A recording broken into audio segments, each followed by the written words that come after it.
In this video, we're going to be talking about the severe weather event that's ongoing across portions of Louisiana and Texas. We've already had several warnings, including severe thunderstorm warnings, flood warnings, and even tornado warnings. We'll continue to track these storms, these rounds of storms that retain these risks. Hello, everybody. Hope everyone's having a good day this Monday, May 17th. I really can't believe May's already here. Really snuck up on me this year. Then again, every month seems to fly by these days. So regarding the weather, here's the current goes east satellite imagery. We're seeing these storms begin to develop here in eastern Texas, especially the lightning associated with these storms, especially in the eastern parts of Texas between Lufkin and Huntsville. Data seems to be in a lull right now. The Dallas Fort Worth area from these imminent storms that's moving their way. At the moment they're in a lull. But something to take notice here are the storms that are brewing just west of the I-35 area. I believe a thunderstorm warning has actually been issued here. So we're going to look at the Storm Prediction Center outlook. Here's the outlook for today. You can see the red here is the heightened zone for that potential for severe weather. That's a bit elevated around cities like Lubbock, Texas, and as well as Abilene. An area just southeast of there is also likely to get to the severe weather, which is in the orange zone. Now these colors actually represent different risks that are issued on a scale of 1 to 5, depending on the different variables of the atmosphere. Otherwise known as the behavior of these severe storms when it strikes these areas that contain their ingredients necessary to really just ignite these storms. So the red color here is actually the moderate risk, and the orange is the enhanced risk. Now, according to the NWS and NOAA, these risks are actually classified as the slight risk, the enhanced risk, and moderate and high risk. Like I said, on the scale of 1 to 5 here. So the orange here, the enhanced risk. This is actually classified as numerous. This is actually labeled as numerous severe storms that are possible by the Storm Prediction Center, which means there are more persistent, widespread, and even a few intense storms that are associated with this risk. Even a few tornadoes, several reports of wind damage, even damaging hail from 1 to 2 inches in diameter. Let me look at the moderate risk here. This is something we're definitely going to keep an eye on in this area.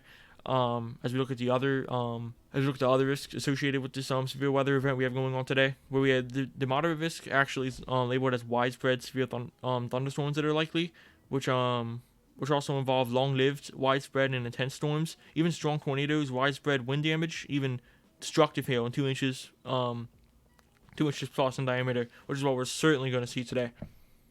As far as hail, I'll get to that in just a second. As you can see here, we have a significant risk stretching all the way from the border into the panhandle here.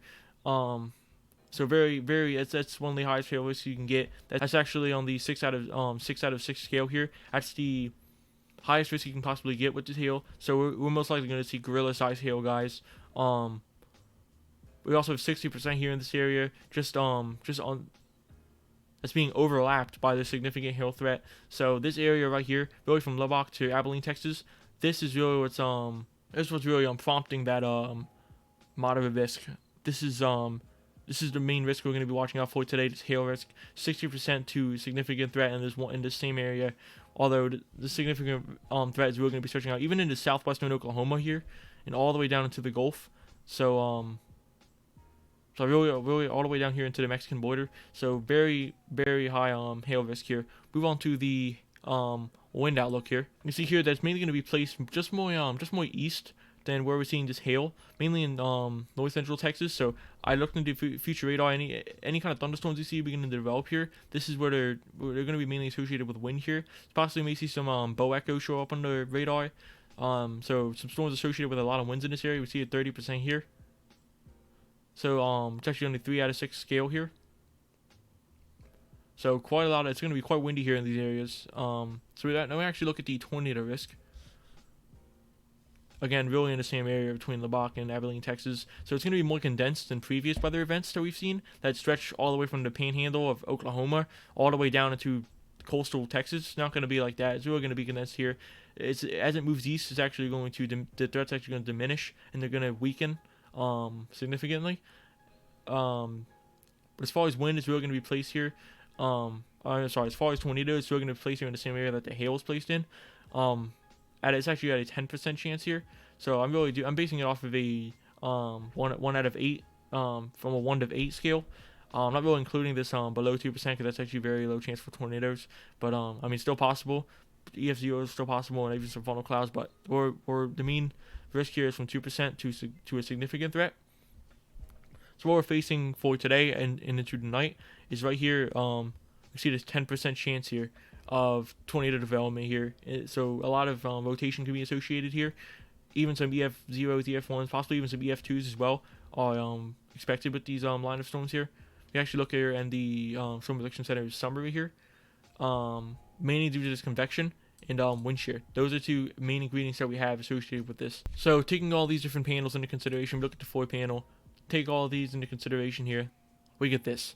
The moderate risk here, we get some of those winds seeking in there as well. It's still in the slight risk. It's still in the 15% risk for these winds, but the main risk here are hail and the tornado risk that are both associated with this moderate risk that we have here. That is placed right here, really between Abilene and Lubbock, Texas, just south of that panhandle. So, and an enhanced risk also stretches all the way down to the Mexican border. So really any kind of storms that fire up here between the panhandle and the Mexican border really be mainly this will be western Texas. That's going to see most of the severe weather. Like I said, as it moves into eastern Texas and into the southern plains, it's still going to be severe, but not as severe, not nearly as severe as we're going to see later this afternoon into tonight. So let me actually look at the so back to those ingredients I was mentioning earlier. This is actually surface relative humidity, and here we have surface dew points right now. You can see here all across southeastern Texas we have it's very moisture in these areas. Even here we're going to see most of the severe weather. It's still relatively moisture in these areas where we're seeing 50 to 60 degrees in Fahrenheit as far as dew points. Then we see this dry line begin to develop. We're actually looking to the future here. The next 18 hours, we're really getting into this afternoon into the evening hours. See this dry line begin to slowly move east. So like I said, a very slow moving system. I believe that I'll actually move it back to, yeah, it's still in the Four Corners region. This upper level low here. So a very slow paced upper level low here. That's going to be associated with this dry line. It's going to be moving through. That's why I believe it's actually why we have that enhanced risk all the way stretching down to the Mexican border. It's still going to be affecting even southern Texas, but the tornado threat is mainly going to be here. We're going to be seeing that moderate risk as well. When the dry line moves through this area, this is where we're going to see that risk for tornadoes, where we get a lot of that lift into the air. This serves as a lifting mechanism. So what we're going to have here is plenty of surface moisture being funneled in by surface winds here flowing in from the Gulf of Mexico, just out of headless, obligatory dry line that'll be pushing through the region. In addition to this, these areas are expected to see some daytime heating as well. I mentioned that lull that Dallas is experiencing that we saw in the satellite imagery there. And it'll only increase the chance for these thunderstorms to get fired up out there across portions of western Texas. If we actually look at the wind direction here, we're looking at the wind direction at the upper levels of the atmosphere here. It's actually around 500 millibars. We notice a southwesterly turn aloft here with these winds here, which is actually just behind that dry line. We're going to see a change in direction with these winds, but it'll actually support some more thunderstorm development here, as well as that tornado development too. It's one of the key ingredients is wind shear.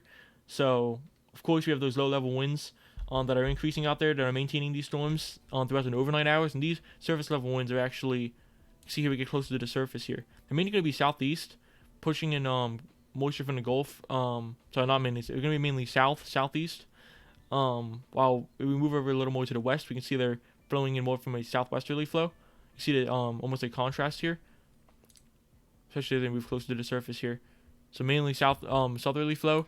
We move into the higher levels of the atmosphere. It's going to be more of a southeasterly flow. So not too much of a contrast in wind direction here.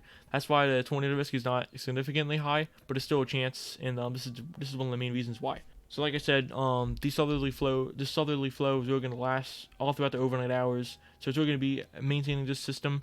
Like I said, we also have a slow moving system, so it's really going to last. This severe weather activity is going to last into the overnight hours. So guys, even after the sun goes down and it gets dark out there, we're still going to have that severe weather threat that'll be ongoing through the early morning hours on Tuesday. That is actually going to be a very busy time here across Oklahoma as well. Even Texas, of course, it's going to be pushing eastward overnight into the day tomorrow. But like I said, the main threat here is really just going to be the hail.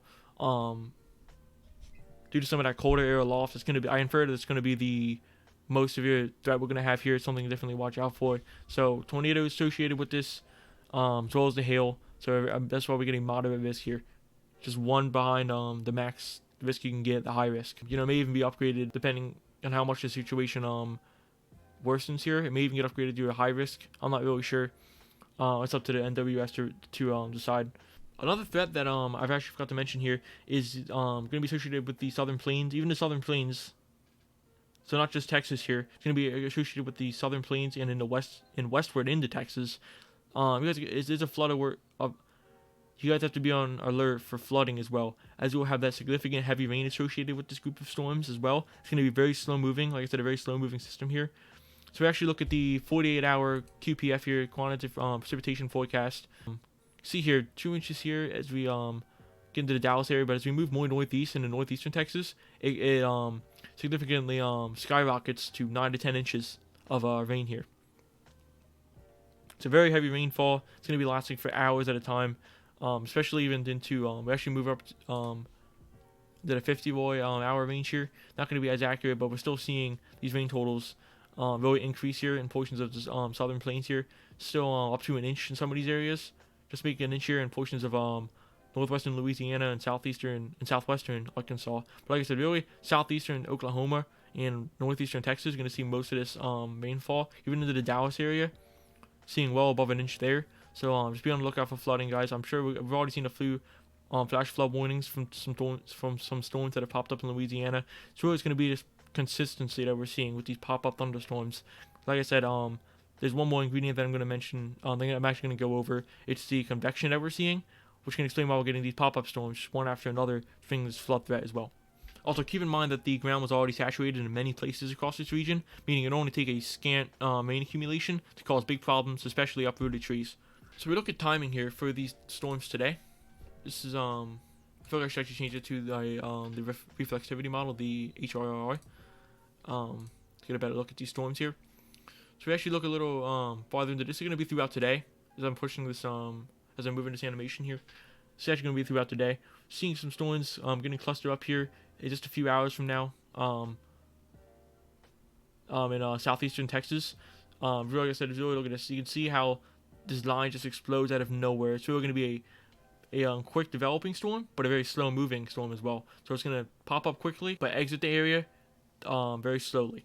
You can see here as this line begins to develop, this a bit of a frontal boundary here. You can see here as this storm begins to develop more and more, you can see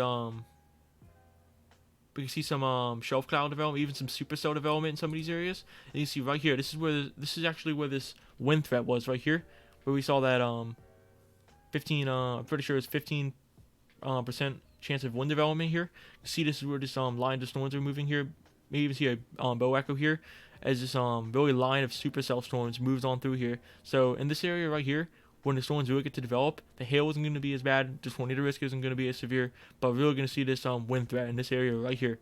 But as we move, if we backtrack a little bit into earlier this afternoon, we can see that just beginning to develop here, and as it begins to develop, hail is going to develop with it, as well as this threat for tornadoes, really as they're first developing. But as they familiarize themselves a little bit and move a little more east, they begin to develop more and then diminish. This first line one is actually going to diminish. But as we move into the overnight hours here, just further into the overnight hours, you can see that more and more just begin to pop up here across Texas. Even in Louisiana here, you can see even in the southern plains, that's not all. We just move a little more eastward, we see southern plains getting affected by these pop-up storms as well.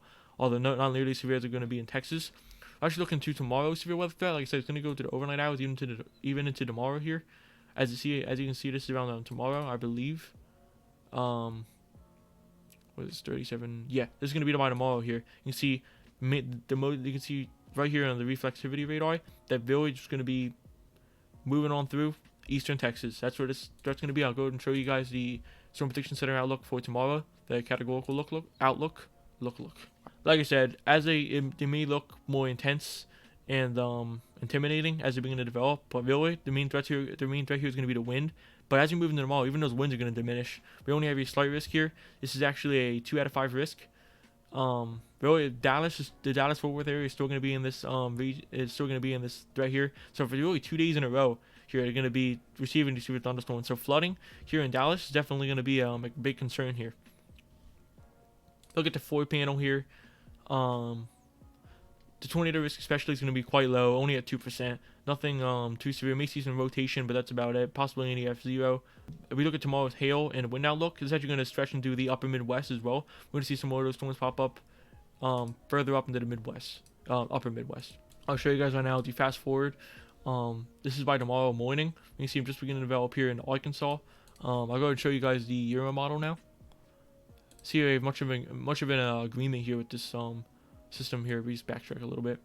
In the current times, you can see here in the Euro. Whoops. Here we have that line of storms here. That's visible here, just south of the Panhandle here. That's what's going to produce a lot of that hail and the tornado risk as well. Really, although like I said, any kind of storm that develops here, all the way down to the Mexican border, we're still going to see that hail associated with this. Even a significant chance of hail, very large hail, well above 2 inches in diameter, I'm sure. So, here we go. I just fast forward a little into tomorrow. Here we have it. Really, we can just slice the state in half here and just observe only eastern Texas here. It's going to be developed. It's going to be receiving these storms by tomorrow. We still have we still see some showers pop up here around the Oklahoma Texas Panhandle here, even south of where this severe weather threat was. Nothing too severe what we're seeing tomorrow. Although Kansas has also been seeing some of this. They're going to be seeing some of this development here too. Even today, they're expected to receive some storms. I feel like Kansas has actually been excluded from this discussion here. Well, I'll briefly go over what has happened here. To sum it up, flooding. Yes, thunderstorms and lots of heavy rain associated with these storms. Of course, there's that chance for hail as well, but flooding will be the main risk here into the upper Midwest as well. Into the upper plains. All of these areas included, but this is also mainly due to the snow moving up a level low that I mentioned earlier, moving just east behind that dry line, still in the Four Corners region. It's been here for nearly an hour now, so the low is still located here, which could again move east at a very slow pace. So now we look at the energy for these storms. I should look at specifically the surface-based cape here. This is what it's looking like right now, but as we move here into the future by that I just saw right here. This is going to be really this afternoon here. Later this afternoon, getting into the overnight hours here, we're seeing this a lot of this cape beginning to develop. Let me actually go over what the surface-based cape actually is. Cape is actually convective available potential energy, and surface-based cape actually provides us with a measure of instability in the stratosphere, which is actually the surface on Earth here. The value we get here represents the total amount of potential energy that we have available to our paracel, or defined by the National Weather Service as a bubble of air that retains its general characteristics as it rises or sinks, depending on its air mass, of course. But as it rises or sinks into the atmosphere, this actually originates at the surface that is actually lifted by a level of free convection, also known as LFC. It's actually the National Weather Service definition of this, but we're actually currently seeing cape values here around nearly 2,000 to 2,500.